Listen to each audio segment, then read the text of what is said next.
मान सरकार की स्वास्थ्य क्षेत्र में 5 बड़े कदम।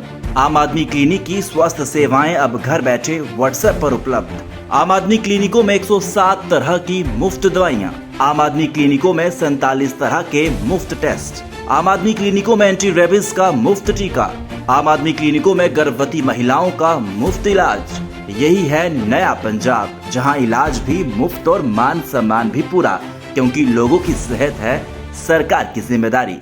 फाइल गायब हो गया है दोस्तों। फाइल, इतना इम्पोर्टेंट फाइल कैसे गायब हो सकता है? आखिर क्या देश से कुछ बहुत बड़ी चीज छुपाई जा रही है? जो देश को जानना चाहिए वो देश को नहीं बताया जाए, इसके लिए पूरा का पूरा फाइल ही गायब कर दिया है क्या? दोस्तों, 3 बड़ी खबर आपको दिखाऊंगी और तीनों बड़ी ही खबर आप सुनेंगे तो चौंक जाएंगे कि हो क्या रहा है भैया। इतना इम्पोर्टेंट दस्तावेज जो चुनाव आयोग की जिम्मेदारी है, उस जिम्मेदारी को गायब होने का नाम दे दिया गया है। दरअसल ऐसा आरोप वरिष्ठ पत्रकार रवीश कुमार के जरिए लगाया गया है। आगे आपको ये भी जानकारी दूंगी दोस्तों कि एनडीए की हालत क्या हो गई है।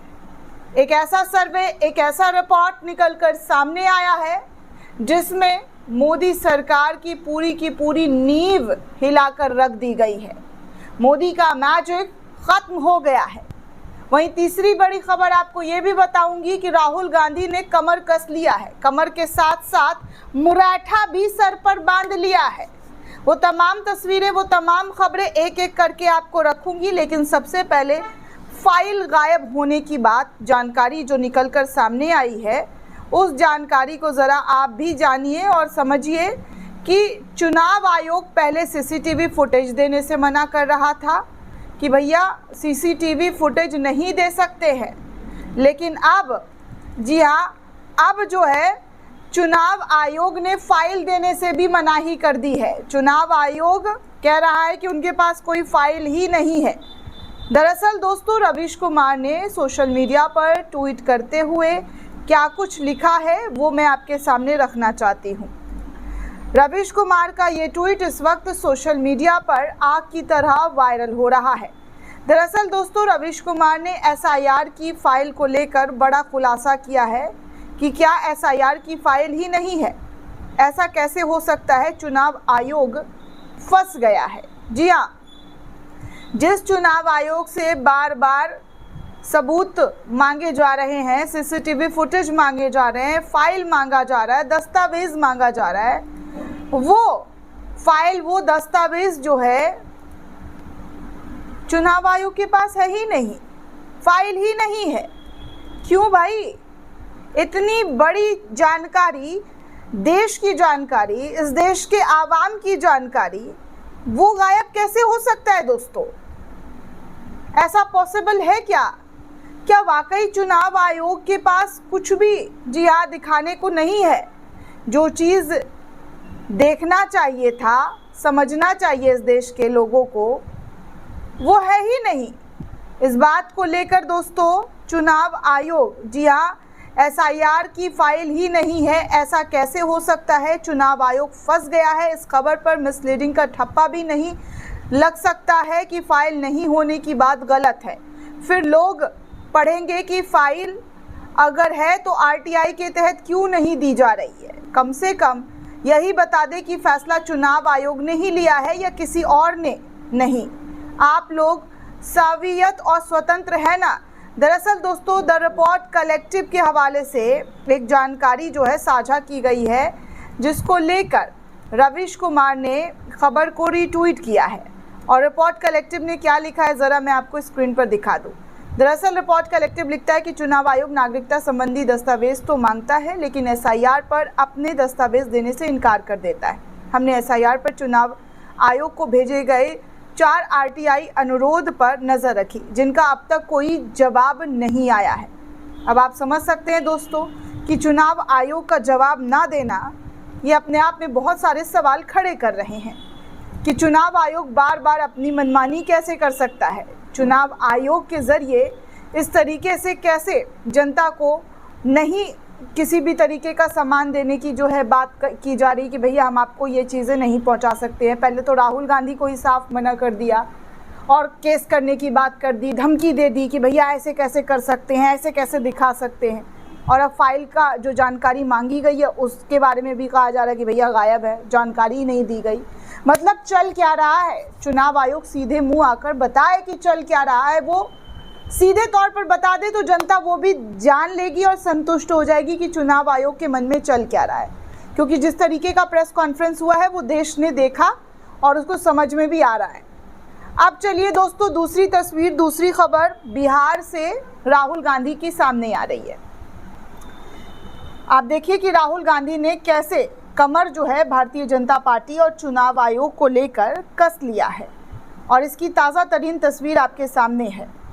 देखिए कि कैसे राहुल गांधी ने मुरैठा बांधते हुए भारतीय जनता पार्टी को एक बार फिर से ललकार दिया है और कांग्रेस के लोग इस तस्वीर को शेयर कर रहे हैं। रागिनी नायक ने शेयर किया और लिखा कि हाथों में खंजर नहीं, आंखों में पानी चाहिए, हमें तो दुश्मन भी खानदानी चाहिए। तुम रखो ये खाकी निक्कर और काली टोपियाँ, हम पुराने हैं, हमें पगड़ी पुरानी चाहिए। तो इस तरीके से जो है रागिनी नायक के ज़रिए ये राहुल गांधी की जो ताज़ा तरीन तस्वीर आई है उसको शेयर कर दिया गया कि भैया राहुल गांधी ने तो अब बोल दिया है कि हम किसी भी कीमत पर पीछे नहीं हटने वाले हैं, अब करना है जो कर लो। दोस्तों, कल जो तस्वीरें आई और हमने आज भी खबर आपको बताई थी कि जो है प्रधानमंत्री नरेंद्र मोदी को लेकर गाली गलौज किया गया और इसको लेकर बीजेपी ने खूब मुद्दा बनाया, खूब ज़्यादा जो है उछाला गया। अब एक और तस्वीर दोस्तों सामने आ रही है जो अभी अभी मेरे नज़र के सामने से गुजर रही है, तो मैंने सोचा आप तक भी वो तस्वीर पहुंचाऊं। दरअसल दोस्तों एक तस्वीर सामने आई है जहां पर कहा जा रहा है, जैसा कि मैंने पहले ही कहा था कि कांग्रेस के नेताओं ने आरोप लगाया कि ये सब भाजपा के एजेंट हैं। तो तस्वीर जो है भारतीय जनता पार्टी का दिखाई दे रहा है कि उन्होंने पट्टा वट्टा ले लिया है, गले में गमछा वमछा है। हालांकि इस चीज़ की मैं सत्यता नहीं करना चाहूँगी क्योंकि अभी भी लोगों को मतलब फ़ोटो के ज़रिए सवाल पूछे जा रहे हैं जो कि मैंने आपके सामने रख दिया है। कन्फर्मेशन मैं नहीं दे सकती हूँ क्योंकि इसको लेकर कोई कन्फर्मेशन सामने नहीं आया, लेकिन तस्वीर ज़रूर शेयर किया जा रहा है और कहा जा रहा है कि ये भारतीय जनता पार्टी के ही लोग थे जिसके ज़रिए इस तरीके का करतूत किया गया। आगे दोस्तों कुछ और खबर, कुछ और ऐसे रिपोर्ट सामने आई है, सर्वे सामने आए हैं जिसमें एनडीए की सीट बहुत बुरी तरीके से गिर रही है और आज चुनाव हो तो बीजेपी अपने दम पर बहुमत नहीं ला सकती है। ये भी एक बड़ा मुद्दा है दोस्तों। गोदी मीडिया में तो अलग कहानी चल रहा है, लेकिन एक ऐसी कहानी, एक ऐसी तस्वीर दोस्तों देश के सामने आ गई है जिसको लेकर आप लोगों को बता दूं कि क्या और किस तरीके की चीज़ें हैं।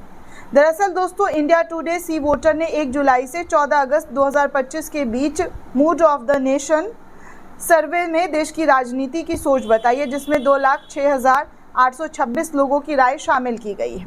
इस सर्वे के अनुसार अगर आज लोकसभा चुनाव हो तो राष्ट्रीय जनतांत्रिक गठबंधन को 324 सीटें और कांग्रेस के नेतृत्व वाले इंडिया ब्लॉक को 208 सीट मिलने का अनुमान बताया जा रहा है। ये सर्वे 2024 के लोकसभा चुनाव नतीजे से तुलना करने पर कई महत्वपूर्ण बातों को बताता है।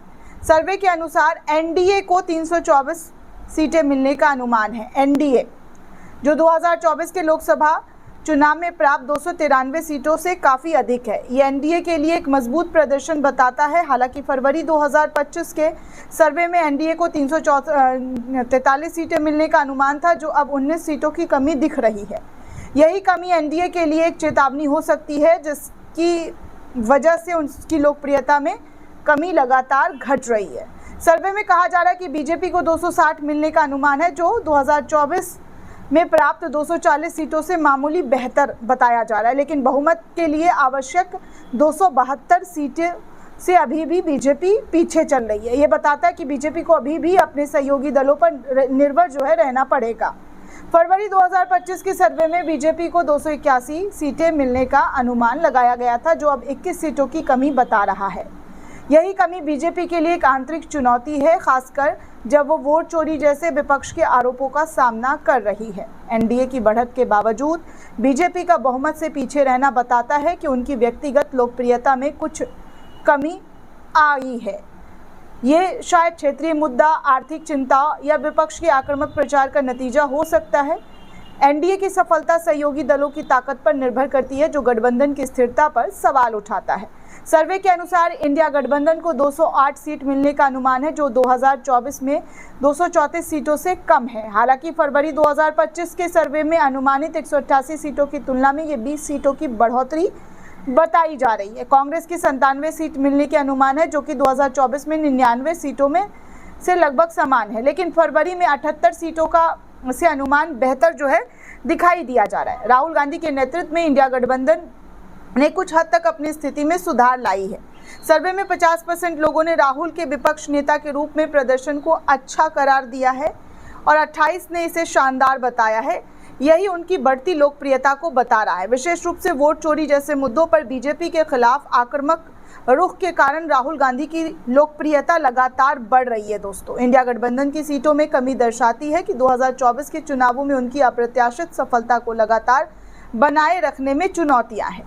क्षेत्रीय दलों के बीच आंतरिक मतभेद और हरियाणा, महाराष्ट्र जैसे राज्यों में हार ने उनकी एकजुटता को प्रभावित किया। हालांकि राहुल गांधी की बढ़ती लोकप्रियता और कांग्रेस की मामूली रिकवरी एक पॉजिटिव संकेत जो है इंडिया गठबंधन और कांग्रेस के लिए बताई जा रही है, लेकिन ये गठबंधन की दीर्घकालिक रणनीति और एकता पर सवाल उठता है। सर्वे में कुछ राज्यों में एनडीए को मजबूती बताया जा रहा है, जैसा इंडिया टुडे का ये सर्वे है। दोस्तों, उदाहरण के लिए तमिलनाडु में डीएमके कांग्रेस गठबंधन को 36 सीटें मिलने के अनुमान है, जबकि बीजेपी को केवल 3 सीटें मिल सकती है तमिलनाडु में।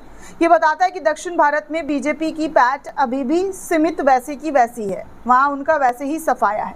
उत्तर प्रदेश में एनडीए को 43 से 45 सीटें और इंडिया गठबंधन को 34 से 36 सीटें मिलने की अनुमान बताई जा रही है, जो 2024 के नतीजे में 43 सीट इंडिया गठबंधन, 33 सीटें बीजेपी से उलट है।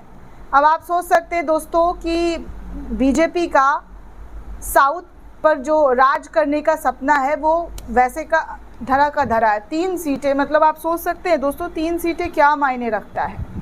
3 सीटें, 3 में तो कुछ नहीं होता, लेकिन भारतीय जनता पार्टी को तमिलनाडु के अंदर 3 सीटें मिलती हुई दिखाई दे रही है, ऐसा सर्वे बता रहा है। हालांकि इंडिया गठबंधन लगातार जिस तरीके से उनको पॉजिटिव जो उनको तमाम चीज़ें दिखाई दे रही है पॉजिटिव वे में, लोगों का जुड़ाव, लोगों का प्यार, सपोर्ट इस वक्त दोस्तों आपके सामने है। आप लगातार देख रहे हैं, आप दर्शक हैं, आपको अच्छे से पता है।